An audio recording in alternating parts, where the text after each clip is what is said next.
പരിശുദ്ധ പരമദിവ്യകാരുണ്യത്തിന് നേരവും ആരാധനയും സ്തുതിയും പുകഴ്ചയും ഉണ്ടാകട്ടെ. പ്രിയമുള്ളവരെ, രോഗങ്ങളുള്ളവരെ അതീവ വിശ്വാസത്തോടെയും രോഗാതുരമായ ഇടങ്ങളിലെല്ലാം കൈവച്ചുകൊണ്ട് പ്രാർത്ഥിക്കണം. നിങ്ങളെ പുതിയ ആൾക്കാരാകാൻ ചിലർ കൃപാസനത്തിൻ്റെ ഈ ആരാധനയിൽ പങ്കെടുക്കുന്നത്. കൃപാസനത്തെക്കുറിച്ച് അറിയുന്നതിന് നിങ്ങളെ ഈ ദിവസങ്ങളിൽ നടക്കുന്ന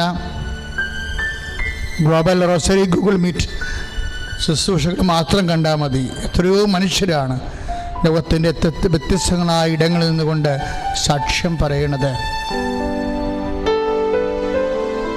കഴിഞ്ഞ ഒരു ദിവസം ഒരു സാക്ഷ്യം ഗൂഗിൾ മീറ്റിൽ വന്നത്, ഒരു ചേച്ചിയുടെ ബ്രെയിൻ ട്യൂമർ അത്ഭുതകരമായി സുഖപ്പെട്ടതാണ് അവർ പറഞ്ഞത്. ഇപ്പം ഞാനിതുപോലെ ഉടമ്പടി ആരാധനയിൽ പറഞ്ഞത് ഇതാണ്: മക്കളെ, രോഗമുള്ള ഇടത്ത്